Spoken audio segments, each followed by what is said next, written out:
Today on the newscast, is the U.S. prepared to use Israeli technology to help defend against China's growing missile arsenal? Find out next.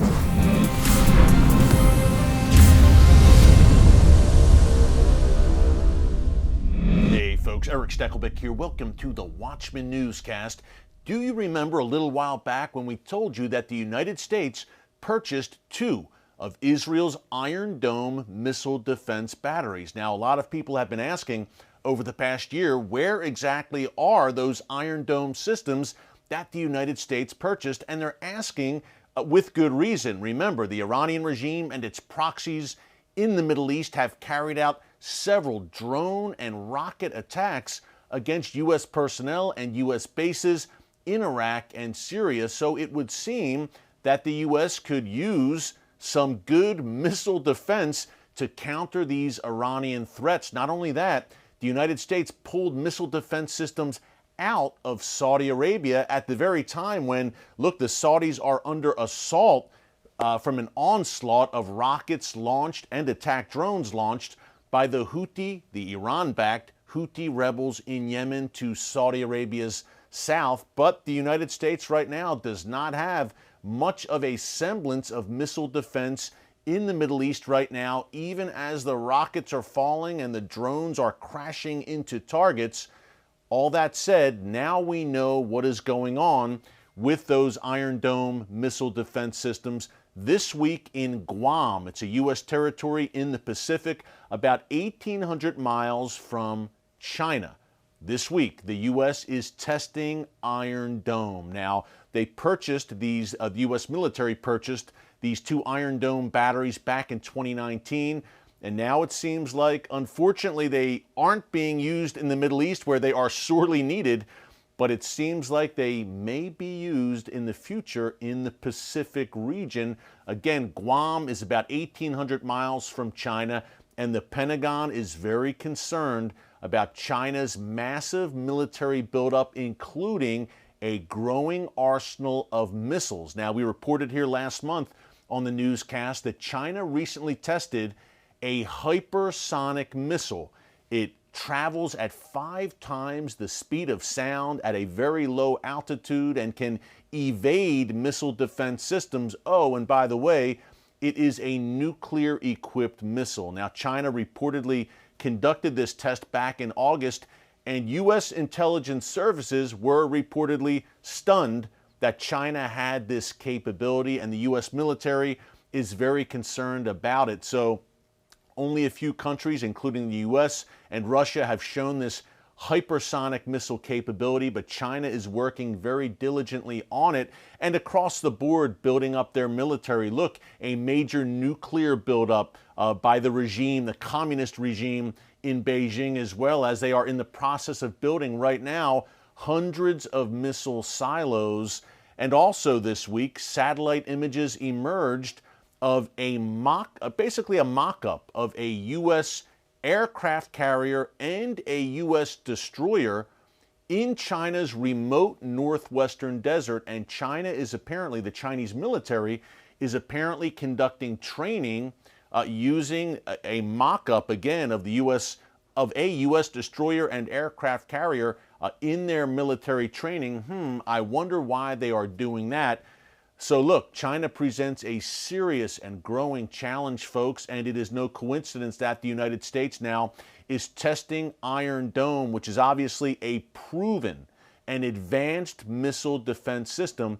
Of course, we would love to see a more robust U.S. missile defense in the Middle East as well. As I laid out a minute ago, look, the Iranian regime and its proxies are building up their own ballistic missile and attack drone capabilities. We've discussed many times here on the newscast that ring of fire that surrounds Israel right now. But not only Israel, you could argue that the ring of fire also surrounds U.S. personnel in Iraq and Syria. Again, a growing arsenal of ballistic missiles on the part of the Iranian regime, and the attack drones that Iran is not only using on its own, but passing off to its proxies like Hezbollah and Palestinian Islamic Jihad, Hamas, the Houthis in Yemen, the Shia militias in Iraq and Syria. That is a grave and growing threat.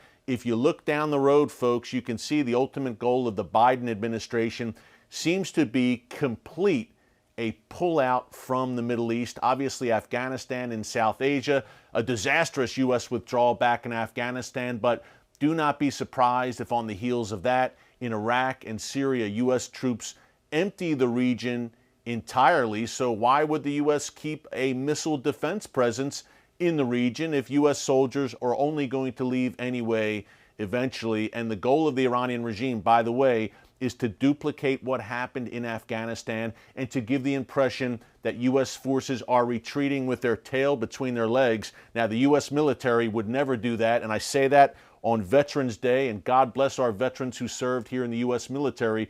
It's not the U.S. military, folks, and the brave soldiers. It is the leadership in Washington, D.C., and at the Pentagon in some cases, that is making these calls, which are disastrous for America's standing in the world. So that's something we're keeping an eye on. But on a positive note, this week also, a major naval drill right now over the next 5 days in the Red Sea. Israel training alongside vessels from the United States and also Bahrain and the United Arab Emirates. Very interesting. An old friend, the U.S., and some new friends. UAE and Bahrain obviously signed on to the Abraham Accords peace agreements with Israel last year. And this is the first time that Israel is publicly training alongside Bahrain and the UAE. And it's clear, folks, why this naval drill is being conducted in the Red Sea right now. It is the growing Iran threat in the region. They've basically said as much. At the same time as this naval drill is unfolding this week, we are also in the midst of a major 2-week drill involving every branch of the Israeli military, and the U.S. is also there. Some 515 U.S. Marines on the ground in Israel right now, training alongside the Israel Defense Forces. Again, the eye is towards the Iranian regime, and with good reason. We've told you today and many days how the Iranian regime and their military is expanding its capabilities, its terror operations around the region. Just today, Thursday, November 11th, we had a top Iranian general, the commander of Iran's aerospace force, saying, quote, Israel is doomed to be terminated if it challenges Iran. As you can see, a lot going on, and with all of these wars and rumors of wars, it's good to do, as the Apostle Paul counseled in his letter to the Philippians, to focus on things that are pure and lovely. And for me, that means the Holy Land. Now, I'm very blessed to be able to travel to Israel on a regular basis and do what I do, but what if you can't get to the Holy Land, especially with all the COVID travel restrictions over the past year and a half? Well, our good friends at Artza deliver a little piece of the Holy Land to your doorstep. Artza is a unique quarterly subscription box that features amazing products from a different city or region from Israel, all made in Israel by Israeli small businesses. This month features products from Israel's beautiful Judean desert. I love that place. And with the holidays coming up, this is a great gift for anyone in your life who loves God's land and wants to bless Israel by supporting Israeli small businesses. Just go to artzabox.com and use the discount code WATCHMAN18 to get 18% off your Artza Box subscription. It's a good deal and a great product that we really believe in here, and we hope you enjoy it. Hey, thanks for joining us here on the Watchman Newscast. Until next time, God bless you, and remember, never hold your peace. Hey everyone, thanks for checking out the Watchman Newscast. If you enjoyed this episode and want to see more, make sure you go ahead and hit the like button, click subscribe, and tap the bell icon to turn on notifications for new Watchman Newscast episodes every weekday.